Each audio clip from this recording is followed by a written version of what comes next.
안녕하세요. 저는 대전에 살고 있는 60대 초반의 여성으로 남편을 일찍 떠나보내고 셋이나 되는 아들들을 홀로 키워내야만 했습니다. 게다가 첫째와 둘째는 사실 저의 친자식이 아니었죠.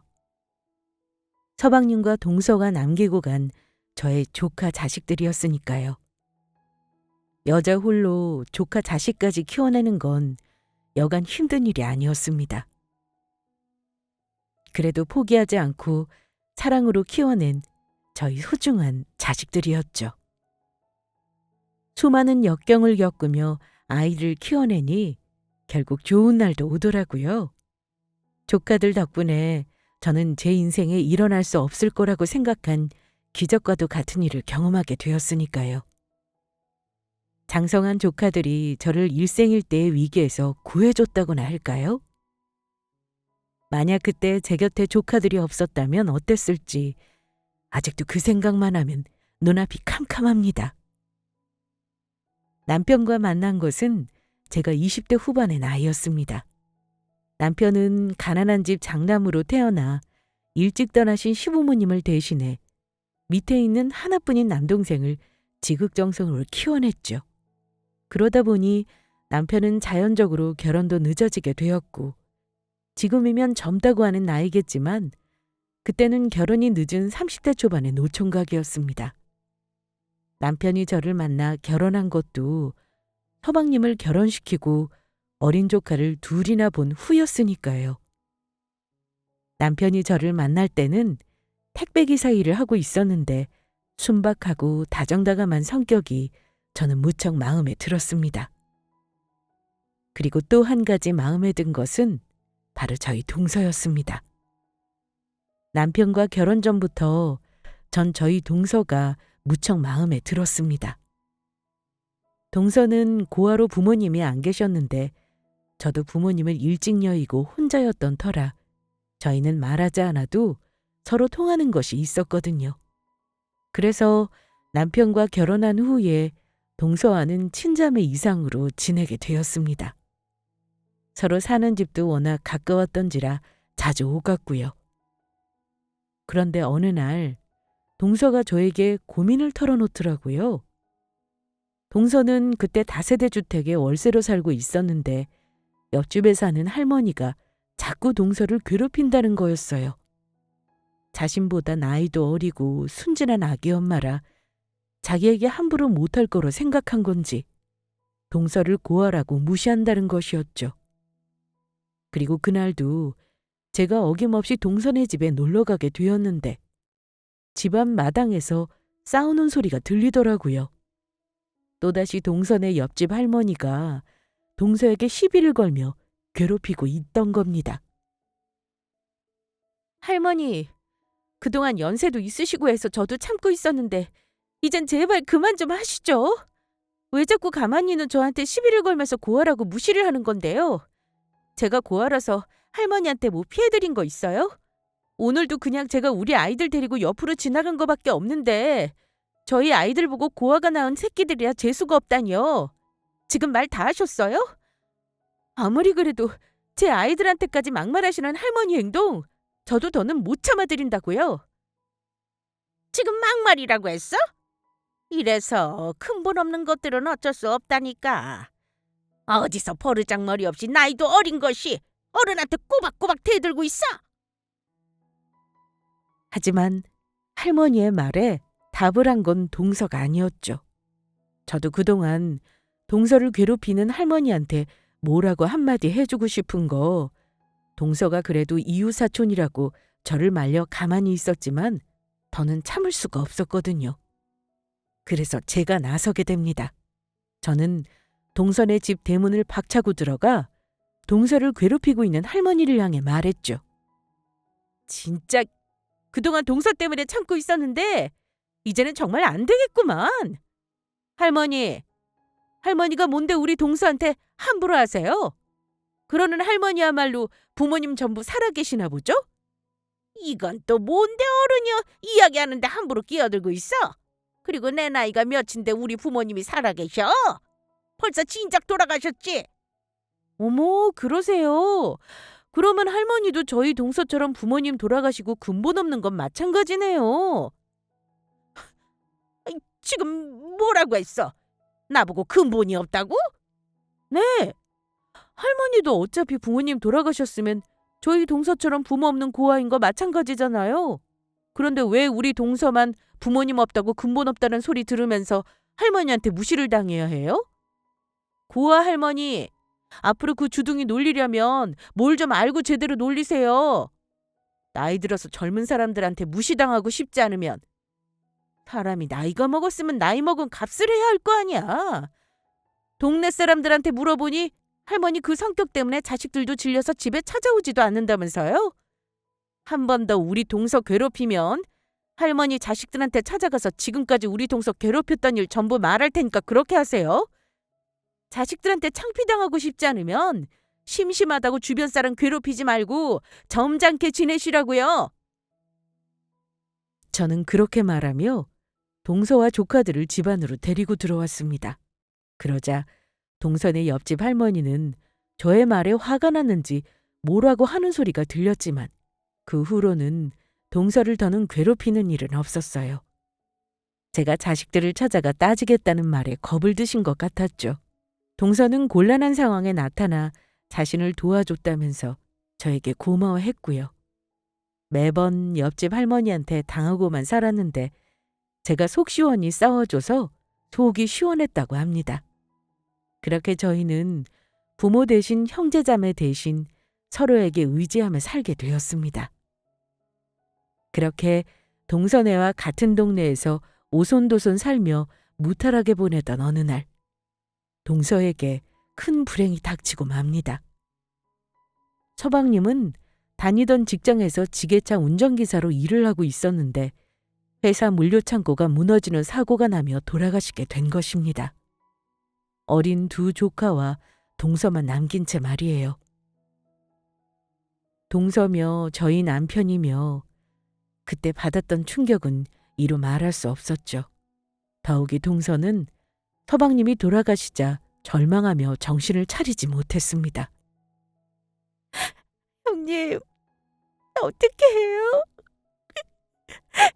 남편이 떠나고 저 혼자 아이들을 어떻게 키우고 살라고 저 버리고 가버렸어요. 앞으로 저 혼자 어떻게 살아요? 동서, 이럴 때일수록 마음 단단히 먹어. 아이들도 있는데 자기 엄마잖아. 이런 일로 흔들리면 안 돼. 아이들이 아직 어려서 뭘 모르는 것 같아도 나중에 전부 다 기억한다고. 동서, 그러니까 우리 힘내자. 형님, 나 어떻게 해요? 나는 어떡하라고. 그런 동서 곁에서 저와 남편이 힘이 되어 주었습니다.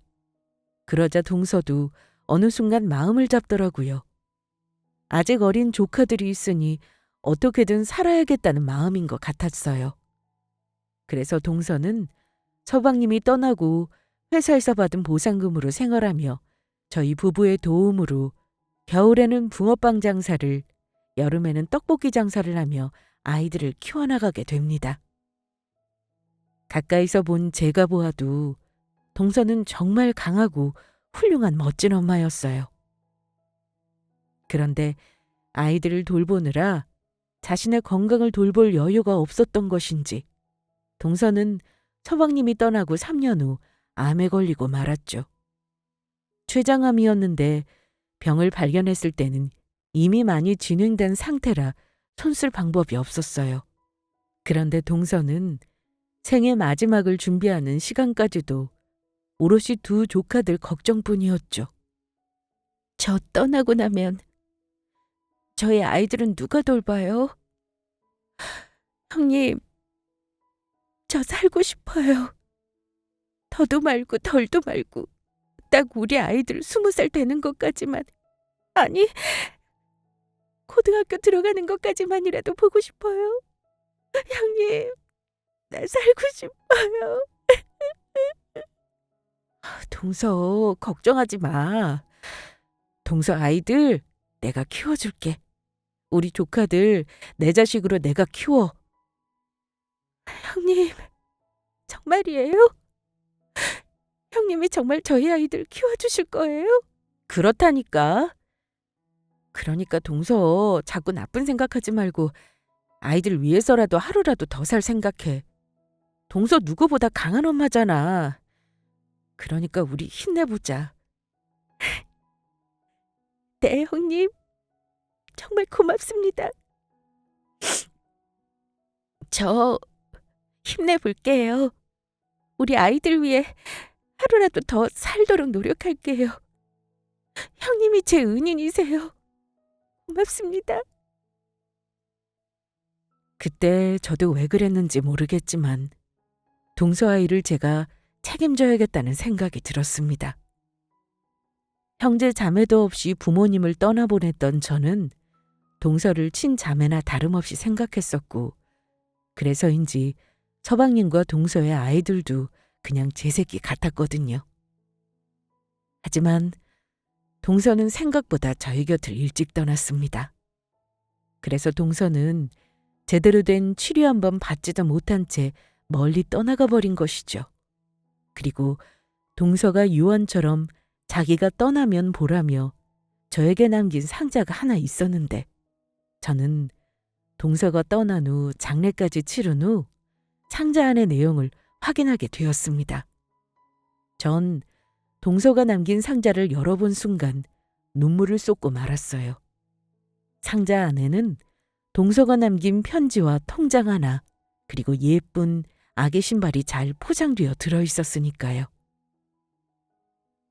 형님, 임신한 거 정말 축하드려요. 그동안 간절히 원해도 생기지 않은 아이였는데 형님이 아이를 가졌다는 소식에 제가 얼마나 기뻤는지 몰라요. 그런데 형님이 아이를 낳을 때쯤에는 제가 이 세상에 없을 것 같아 미리 선물 남겨요. 나중에 낳은 우리 예쁜 조카한테 잘 신겨주세요. 그리고 형님께 너무 큰 짐을 남기고 떠나서 정말 죄송해요. 염치 없지만 저희 아이들 잘 부탁드려요. 형님이 저희 아이들을 맡아주신다는 그 한 말씀 덕분에 제가 마음 편히 눈을 감을 수 있는 것 같아요. 형님이 제 형님이라서 너무 다행이에요. 아이들을 부탁해요. 제가 남긴 통장에는 얼마 안 되지만 아이들을 위해 모아둔 돈이니 아이들 위해 필요할 때 꼭 사용해 주세요. 형님의 은혜 죽어서도 잊지 않겠습니다. 형님, 하늘에서도 제가 늘 아이들과 형님 가족까지 전부 지켜드리고 있을게요.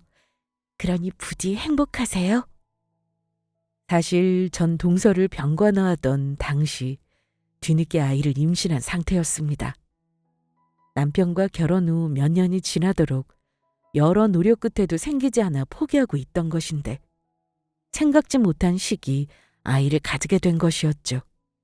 그런데 동서는 자기가 아픈 와중에도 절 위해 아직 태어나지도 않은 조카의 선물을 남기고 떠난 것이었습니다. 그 선물을 보자 저는 얼마 뒤 태어날 제 아이와 함께 정말로 동서가 남긴 조카들을 제 자식처럼 잘 키워야겠다는 생각이 들더라고요. 아이들을 위해 못할 것이 없다는 마음이었어요. 하지만 조카들을 제가 키우겠다는 말에 전혀 생각지 못한 난관에 부딪히고 말았습니다. 제가 조카들을 키운다는 말에 남편의 반대가 심했던 거예요.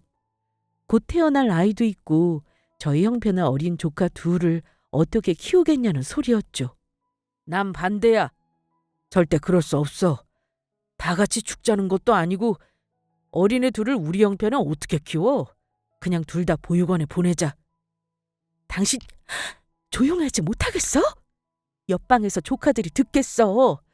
그리고 키우지 못하긴 왜 못 키워? 아이 낳고 어느 정도 되면 나도 일 다니면 되고 그것도 부족하면 집에서 추가로 부업이라도 하면 되는 거고. 사람이 열심히 살면 어떻게든 다 살게 되어 있다고. 난 우리 조카들 보육원에 못 보내. 그 애들이 이미 내 자식이라고 생각하기로 마음 먹었고 세상 어느 엄마도 내 새끼 보육원에 보내는 꼴 못 봐. 정 싫으면 당신 나랑 이혼하고 이 집에서 나가. 내가 뱃속에 아이랑 조카들 키울 테니까 당신이 이 집에서 나가라고. 당신 정말 왜 이래? 내 동생 그렇게 되고 재수 씨 챙기는 당신 보면서 내가 얼마나 미안하고 안쓰러웠는데 당신 왜 자꾸 난 미안한 사람 만드냐고. 이러니까 내가 꼭 당신 고생시키려고 결혼한 사람 같잖아. 내가 당신 얼굴 볼 면목이 없다고. 여보, 정말 미안해. 결혼해서 지금껏 당신 고생만 시켜서 정말 미안해. 나도 사실은 우리 조카들 보육원 보내기 싫었어. 동생이 남긴 유일한 혈육인데 내가 어떻게 저 어린 것들을 보내. 여보, 고맙고 내가 정말 미안해. 그제야 남편이 제가 조카들을 키우는 걸 반대한 이유를 알게 되었습니다. 마음은 조카들을 키우고 싶었지만 저와 제 자식을 고생시킬까 미안해 차마 내색하지 못하고 있었던 겁니다. 그래서 결국 조카들을 보육원에 보낼 생각까지 했던 것이고요. 혼자 그런 결정을 내리기까지 얼마나 속을 태우며 힘들어했을지 전 제 앞에서 울고 있는 남편을 꼭 안아주었습니다. 그리고 저도 그만 눈물을 펑펑 흘리고 말았죠. 바보야. 왜 그런 일로 혼자 속을 썩여. 그런 생각이었으면 나한테 솔직히 말해도 됐잖아. 나도 우리 조카들 보육원에 못 보내. 친자매나 다름없던 우리 동서 자식들 내 새끼로 내가 키울 거야. 그러니까 우리 힘내서 열심히 살아보자. 서방님이랑 동서 대신 조카들 우리 아이랑 잘 키워보자. 그래. 우리가 아이들 잘 키워보자. 여보, 고마워. 그렇게 저와 남편은 5살과 6살의 어린 조카 2명을 키우게 되었습니다. 아이들도 처음에는 떠난 동서를 찾더니 저와 남편이 신경 써준 덕분인지 차차 안정을 찾으며 나중에는 저와 남편을 의지하게 되었고요. 그러더니 나중에는 저와 남편을 큰아빠, 큰엄마가 아니고 아빠, 엄마라고 부르며 서로 사랑받겠다고 싸우기까지 하더라고요. 태어난 저희 아이를 자기들 동생이라며 서로 다투기까지 하면서요. 형 저리 가. 우리 엄마 우리 아가야. 그러니까 저리 가라고. 웃기지 마. 우리 엄마랑 내 동생이야. 그러니까 너야말로 엄마가 아기 돌보는데 방해하지 말고 저리 가. 자꾸 그러면 전부 아빠한테 이른다. 아빠가 형님이 내 말 잘 들으라고 했지? 그냥 미워. 둘 다 자꾸 싸우면 엄마가 동생 얼굴 못 보게 할 거야. 형제끼리 싸우지 말고 사이좋게 지내야지. 엄마 그러면 속상해서 눈물이 날 것 같아. 아니에요. 엄마, 우리가 잘못했어요. 엄마 울지 마요. 맞아요. 우리가 잘못했어요. 형님이랑 싸우지 않고 말 잘 들을게요. 우리 그러지 말고 아가한테 동화책 읽어주자. 엄마, 내가 동화책 가지고 올게요. 나도 읽어줄래. 예쁘고 착하게 크는 아이들을 보며 저는 더욱 좋은 엄마가 되어야겠다는 생각을 했습니다. 그래서 남편과 저는 정말 열심히 살았어요. 막내 아이를 어린이집에 보내도 되는 나이가 되었을 때부터 물불 가리지 않고 일했으니까요. 그때부터 전 남편을 도와 같이 택배 일을 시작했습니다. 힘들었지만 정말 이제 행복한 삶이었어요. 하지만 세상은 그리 호락호락하지 않더라고요. 저에게는 정말이지 끝도 없는 잔인한 세상이었으니까요. 제 바람과 달리 또다시 저에게 큰 시련이 닥친 것입니다. 그날은 제가 몸살에 걸려 몸이 아파 같이 출근을 하지 못한 날이었었는데 남편이 혼자 일을 하다가 교통사고를 당해 세상을 떠나고 말았던 겁니다. 택배 차량에서 배달할 물건을 꺼내고 있는데 뒤에서 달려오던 음주운전 차량에 부딪혀 세상을 떠나고 만 것이죠. 그 순간 정말 하늘이 무너져 내리는 것 같았어요. 초등학교에 들어간 저희 친아들인 막내 아이도 그렇지만 친부모까지 떠나고 저희 남편까지 떠나자 조카들이 받는 충격 또한 컸고요. 그 당시 조카들은 중학교 들어가 어느 정도 철도 들고 세상도 알아갈 나이라 저희 남편의 죽음이 더 크게 다가왔을 겁니다. 하지만 그래도 전 거기서 주저앉을 수 없었어요. 어떻게든 살아야 했죠. 전 새아이의 엄마였으니까요. 그리고 이런 말을 해도 될지 모르겠지만 그나마 다행이라면 서방님과 동서일을 겪고 남편과 제가 혹시 모를 일을 대비해 사망보험금을 들었었는데 남편이 떠나고 남편 이름으로 사망보험금이 나왔던 것입니다. 그나마 남편이 떠나며 받은 사망보험금으로 저희 가족이 어느 정도 버틸 수 있게 된 거예요. 그래서 전 남편을 떠나보내고 정신을 차린 후 바로 남편과 하던 택배기사 일을 하며 아이들을 키우게 됩니다. 큰아이 둘째 아이도 학교가 끝나면 저를 대신해 막내 아이를 어린이집에서 데려와 돌보며 밥이며 청소에 살림을 하며 저를 도와주었고요. 남편이 떠난 후 첫째와 둘째가 저를 버티게 하는 든든한 버팀목이 되어준 것이지요.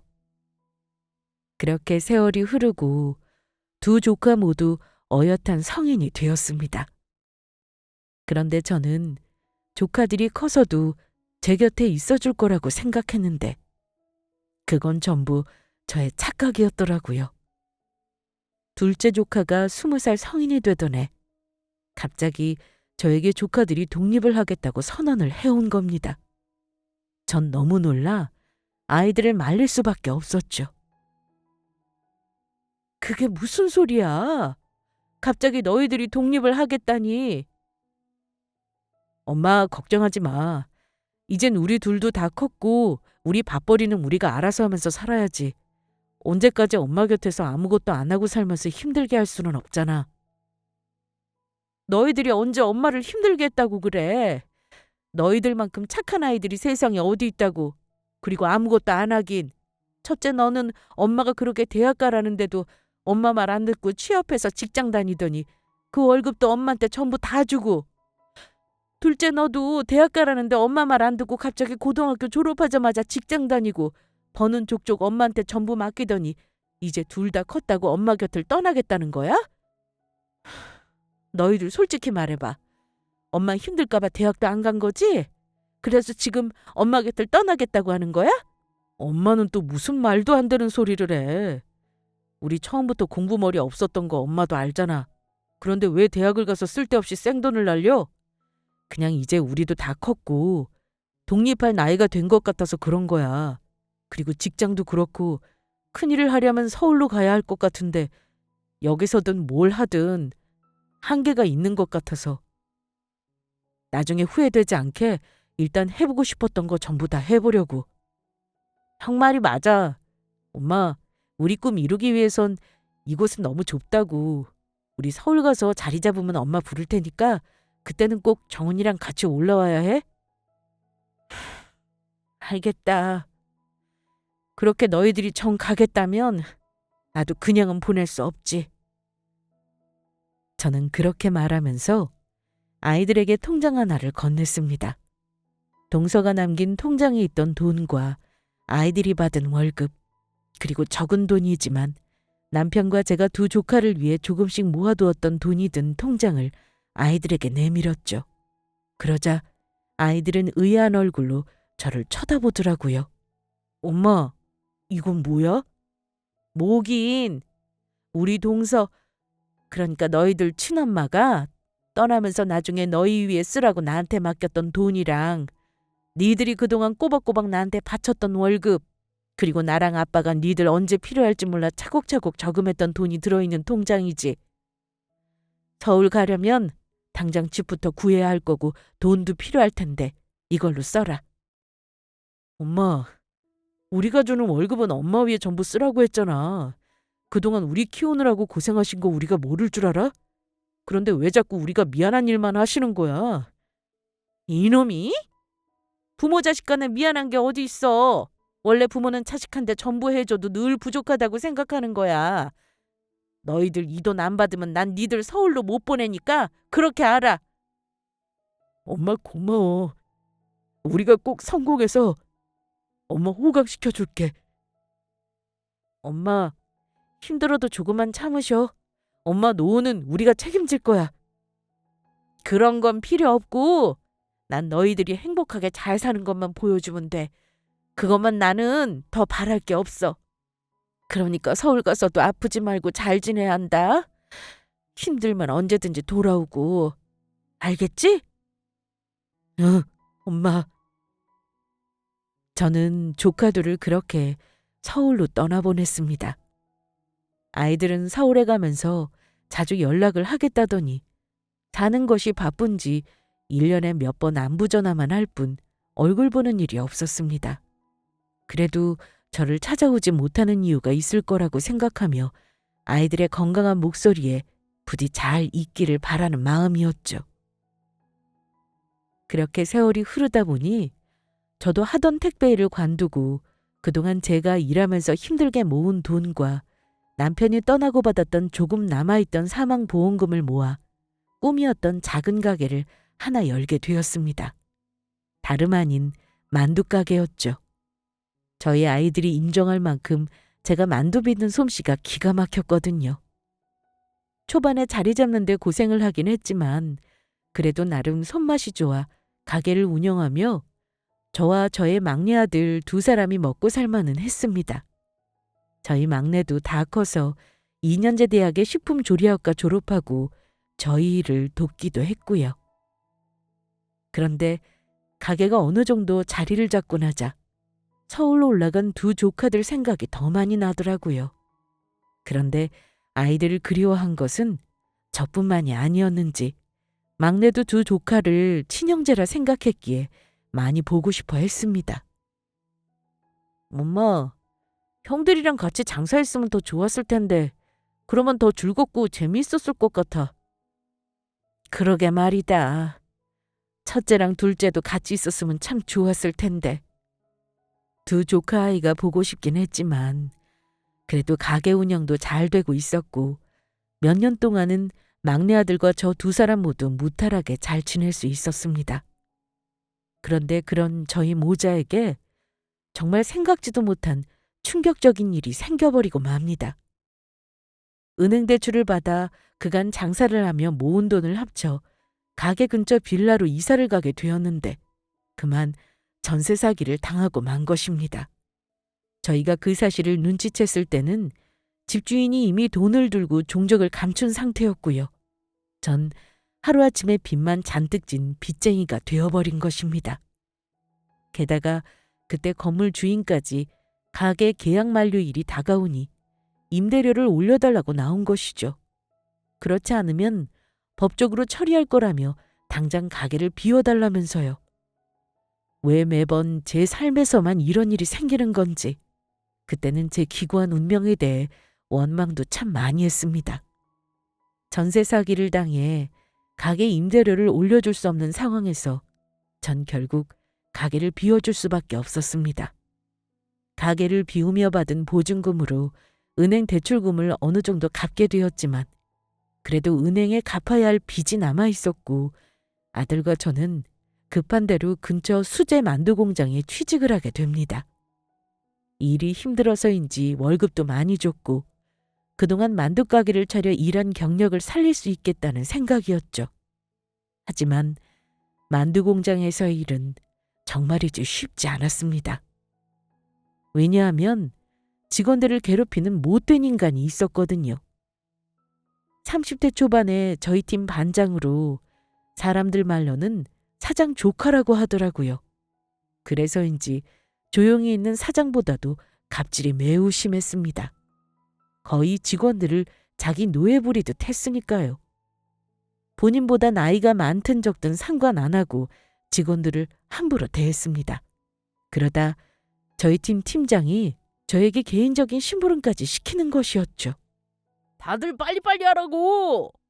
지금 시간 없는 거 안 보여? 그리고 아줌마는 얼마 전에 온 신참이지?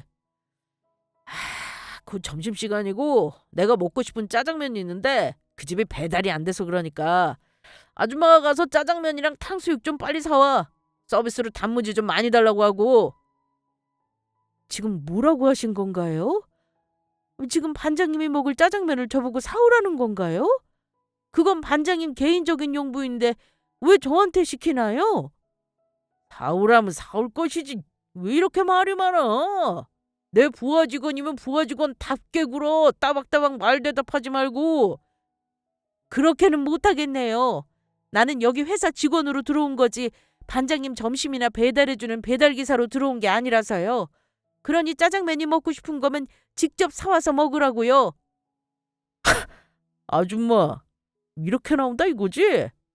좋아. 나한테 밉보이면 어떻게 되는지 앞으로 내가 보여줄게.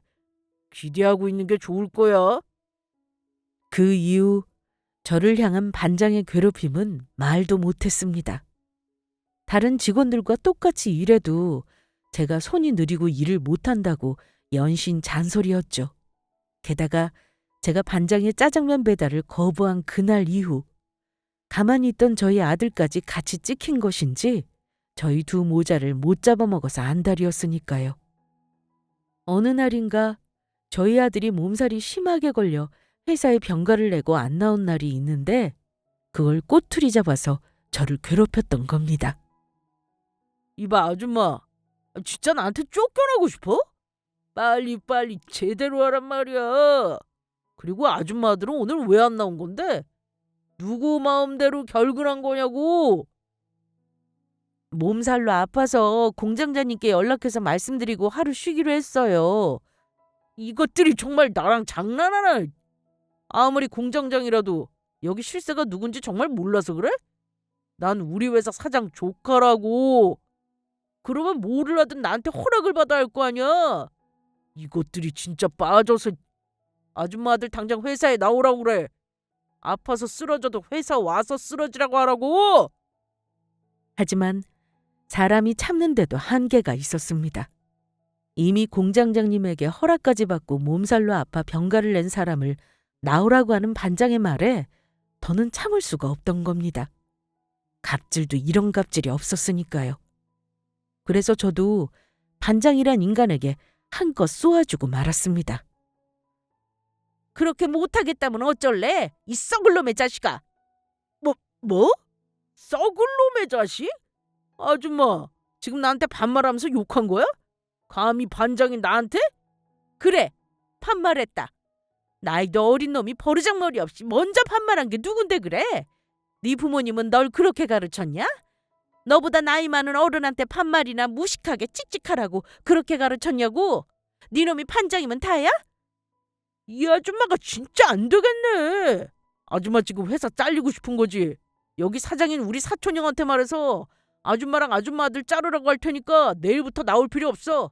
니들 전부 해고야. 해고 같은 소리하고 자빠졌네. 안 그래도 오늘 내가 먼저 내 발로 관두려고 했다 이놈아. 내가 굶어 죽어도 다시는 이놈이 있는 이런 거지 같은 곳에서 다시는 일 안 해. 그전에 어디 너 나한테 한번 혼나봐라. 저는 바로 저희 팀 반장의 놈의 머리채를 잡았습니다. 그러자 반장이 아픈지 소리를 지르더라고요. 이 아줌마가 미쳤네. 아이 지금 남의 머리채를 잡고 뭐하는 짓이야? 당장 이거 놓지 못하겠어? 그러는 너야말로 아무 잘못 없는 직원들이나 괴롭히고 뭐하는 짓이냐? 네 놈이 사장 조카면 다냐? 네가 여기 공장 사장이냐고. 그리고 내가 다른 건 다 참아도 아픈 내 새끼까지 걸고 넘어지는 건 절대 못 참아. 저는 반장의 머리채를 잡으며 대차게 혼내주고 공장을 나오게 되었습니다. 그러자 반장은 저를 폭행죄로 고소한다고 했고 요즘은 사내 괴롭힘도 범죄로 처벌받으니 저도 반장을 경찰에 고소하겠다고 하자 반장은 겁을 먹었는지 아무 말도 못하더라고요. 그동안 빚 때문에 겁이나 그랬는데 이런 괴롭힘 속에 일하느니 차라리 은행 빚을 더 지더라도 만두가게를 다시 차려 일하는 게 더 속 편하겠다는 생각이 들었죠. 그렇게 저와 아들은 회사를 정말로 관두게 되었고 아주 작은 가게라도 좋으니 주변에 장사할 만한 곳이 없나 아들과 함께 부동산을 알아보며 다니게 되었습니다. 그런데 그런 저와 아들에게 정말 생각지도 못한 일이 벌어지게 됩니다. 그날도 막내 아들과 가게를 알아보러 갔다가 늦은 저녁쯤 시장에서 장을 보고 집으로 돌아오는데 저희 빌라 주차장 앞에 비싼 고급차 한 대가 놓여 있는 게 보이는 거예요. 그리고 그 차 안에서 내리는 사람들을 확인한 순간 저와 막내 아들은 그만 놀라고 말았죠. 그 사람들은 다름 아닌 바로 저희 조카들이었으니까요. 엄마, 그동안 잘 지냈어? 그동안 찾아오지 못해서 정말 미안해. 내가 엄마가 얼마나 보고 싶었다고. 아니야. 형보다 내가 엄마랑 우리 막둥이 더 보고 싶었어. 너희들 이게 다 어떻게 된 일이야? 이 비싼 차는 뭐고? 엄마, 그동안 고생 많았지? 이제 엄마 고생 전부 다 끝났어. 앞으로 엄마랑 막둥이는 우리가 먹여 살릴 테니까 아무 걱정하지 마. 형 말이 맞아. 앞으로 엄마랑 우리 정은이는 우리가 책임질 거야. 너희들 갑자기 나타나서 그게 무슨 소리야? 난 도대체 너희들이 하는 소리가 무슨 소린지 모르겠다. 사실 우리가 서울 올라가면서 해보고 싶었던 게 있었거든. 엄마가 만두를 얼마나 맛있게 만들었어. 그래서 크면 엄마가 해준 만두로 만두 사업하자고 이야기했는데 서울 가서 바로 그 준비부터 했거든. 일단 유명한 만두 체인 가게 들어가서 몇 년 동안 열심히 일부터 익히고 어떻게 돌아가는지 배우면서 그 뒤로 엄마가 준 통장이랑 우리가 일하면서 받은 월급으로 가게 차렸어. 그러다가 입소문 나면서 점포도 늘려가고 그렇게 살다 보니까 우리가 잘 나가는 만두 체인점 사장이 되어 있더라고. 엄마, 우리가 지금 완전히 성공한 건 아니지만 그래도 이젠 엄마랑 정은이 돈 걱정 없이 먹여 살릴 만큼의 능력은 된다고. 그러니까 앞으로는 아무 걱정하지 말란 소리야. 이게 꿈은 아니겠지? 내 새끼들 그동안 고생 많았다. 너희들이 어릴 때부터 그렇게 고생을 하더니 이제야 그 보상을 받는구나. 형들 왜 이제 온 거야? 내가 얼마나 보고 싶었다고. 미안해. 우리도 엄마랑 우리 막내 빨리 보고 싶었는데 엄마랑 정은이 얼굴 보면 마음 약해질 것 같아서 성공할 때까지 엄마 보러 가지 말자고 서로 다짐했었거든. 그래야 하루라도 빨리 성공할 수 있을 것 같아서. 엄마 미안해. 많이 서운했지? 이 녀석들 고작 그런 이유 때문에 엄마 얼굴 보러 오지도 않았던 거야? 그래도 괜찮다. 니들만 잘 되면 엄마는 어떻게 되든 상관없어. 어린 조카 녀석들은 저와 안 본 사이 훌쩍 큰 정말 어른이 되어 있었고 무슨 배포인지 사업을 시작해 벌써 훌륭한 사업가가 되어 있었습니다. 아이들이 제가 만든 만두를 좋아해 같이 살 때도 여러 번 해주었었는데 그때마다 제가 만두 만드는 것을 곁에서 도와주면서 꼼꼼히 지켜봤었거든요. 아마도 아이들은 그때부터 본인들 미래에 대해 계획을 세우고 있었나 봅니다. 앞으로 제 앞날에 대해 걱정하지 말라는 말보다 조카들이 열심히 살아 본인들의 꿈을 이룬 모습에 그동안의 고생이 눈 녹듯 사라지며 살아온 보람을 느꼈습니다. 너무 믿기지 않아 지금 이 상황이 꿈인가 생시인가 싶기도 했고요. 그날 저는 오랜만에 만난 아이들에게 그동안 해주지 못한 아이들이 좋아했던 음식들을 잔뜩 해주고 온 가족 다 같이 오순도순 이야기꽃을 피웠죠. 그렇게 회포를 풀고 이런저런 이야기를 하는데 큰 조카가 저에게 걱정 어린 시선으로 묻더라고요. 엄마, 그런데 얼굴이 왜 그래?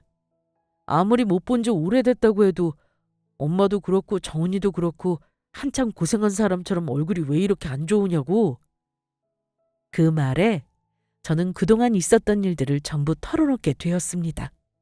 그러자 조카 녀석들은 화가 나 이야기하더라고요.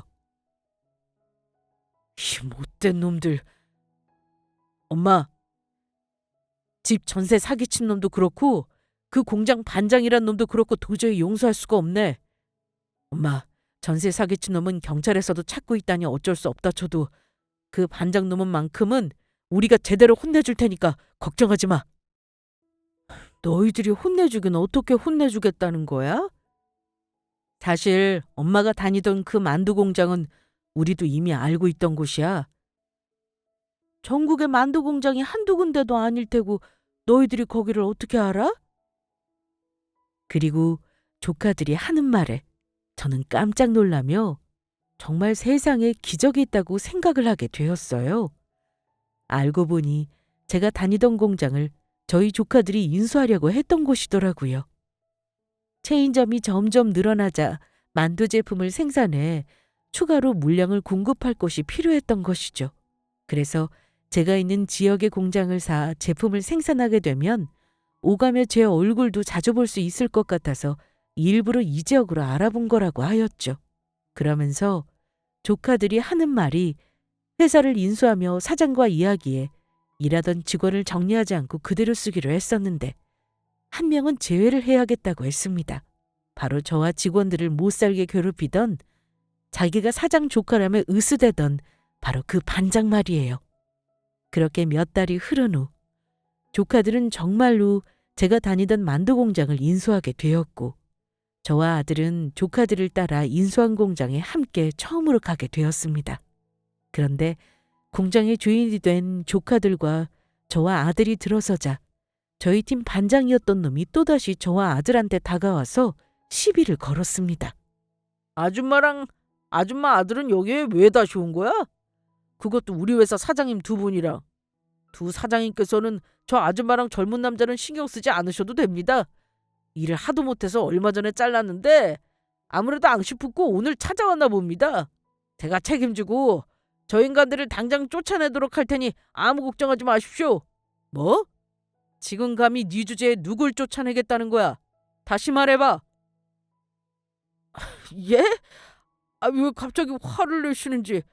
누구긴 누구겠습니까? 우리 공장 영업 방해하러 온 저 나이 많은 늙은 아줌마랑 젊은 남자 놈이죠.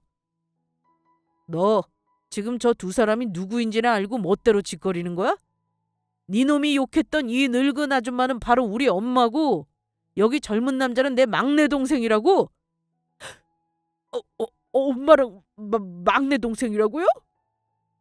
공장 인수하기 전부터 네 놈에 대해 하도 말이 많아서 알아보니 전 사장 조카도 아니고 당신 그냥 사촌도 아니고 팔촌쯤 되는 전 사장님이랑은 그냥 남남이나 다를 게 없는 사이라며? 다른 곳에서 적응 못하다가 여기 와서 그래도 열심히 일하는 것 같아 전 사장님이 반장을 시켜줬던 건데 전 사장님 모르게 그동안 직원들을 참 많이 괴롭혀왔더군. 아닙니다.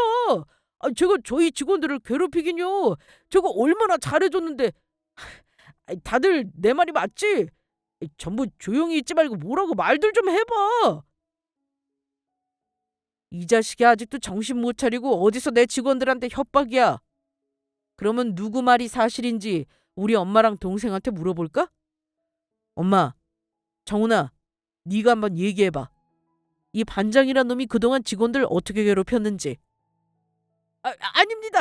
아닙니다. 아니에요. 사모님, 말씀 좀 해보세요. 제가 언제 사모님과 아드님을 괴롭혔다고요? 어떻게 괴롭히긴. 니놈이 우리 아들 아파서 결근하니까 아픈데도 당장 나와서 일하라고 나한테 윽박지르면서 협박했었지? 그것도 나보다 나이도 한참 어린 놈이 반말이나 찍찍해대면서.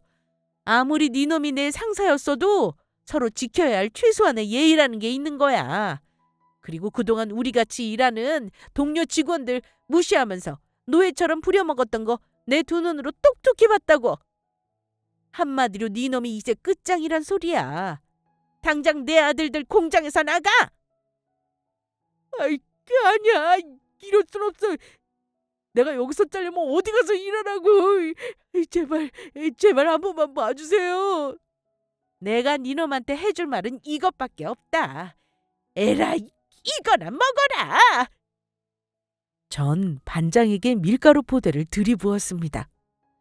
그대로 저희 팀 반장은 본인이 괴롭히던 직원들의 손에 이끌려 공장에서 쫓겨났고요. 같이 일하던 동료 직원들이 사장이 바뀐 후에도 반장이랑 계속 일하게 될까 봐 걱정했는데 저보고 처리해줘서 정말 고맙다고 하더라고요. 그리고 얼마 지나지 않아 지인을 통해 듣게 된 소식인데 반장은 공장에서 쫓겨난 후 가는 회사마다 동료들과 자꾸 싸움이나 계속해 쫓겨났다고 하더라고요. 그래서 결국 지금은 편의점 알바를 하고 있다고 하는데 그곳에서 언제까지 버틸 수 있을지 모르겠습니다. 그 후 저는 조카들의 일을 도와 조카들이 사들인 공장을 아들과 함께 운영하고 있습니다. 저도 아직 일을 하고 싶었고 조카들도 그러면 제가 다른 일을 하느니 차라리 본인들 공장을 맡아서 막내 아들과 운영을 해보는 건 어떻겠냐고 하더라고요. 그래서 저는 초보 공장 사장이 되어 열심히 일을 배우며 생활하고 있습니다. 공장 안에서 제품 개발도 하면서요. 그리고 집도 정말 좋은 곳으로 이사를 했습니다. 조카들이 제가 불편하게 사는 게 싫다면서 그동안 자기들 키워준 은혜를 갚겠다고 아파트를 사주었거든요. 부모인 저한테 효도를 하고 싶다면서요. 그리고 지금은 저에게 가장 좋은 건 비록 일 때문에 따로 살긴 하지만 가족들이 다시 한자리에 모일 수 있게 되었다는 점입니다.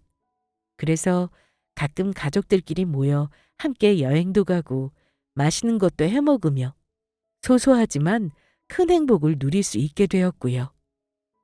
시간을 내어 아이들과 서방님과 동서 그리고 남편의 산소도 다녀왔습니다. 제가 한 일이라고는 조카들에게 사랑을 주며 키운 것밖에 없는데 그것이 나중에는 저에게 큰 기적으로 돌아오게 되었습니다. 착한 일을 하면 언젠가는 좋은 일로 돌아온다는 말이 정말 맞는가 봅니다. 제가 이런 복을 받아도 될지 모르겠지만요. 한 가지 아쉬운 점이 있다면 조카들이 이렇게 잘 큰 모습을 서방님과 동서가 보지 못했다는 것입니다. 그래도 동서가 말한 것처럼 하늘에서 우리 아이들을 잘 지켜주며 보고 있겠죠? 서방님과 저희 남편도 아이들이 잘 큰 모습에 분명 기뻐하고 있을 거란 생각입니다. 그래서 제가 건강관리도 열심히 해서 저희 세 아이 모두 행복하게 잘 사는 모습을 오래오래 옆에서 지켜봐 줄 생각입니다. 셋 모두 저에겐 눈에 넣어도 안 아픈 소중한 자식이니까요. 그러면 이만 제 사연을 줄이도록 하겠습니다. 모두 끝까지 들어주셔서 정말 감사합니다.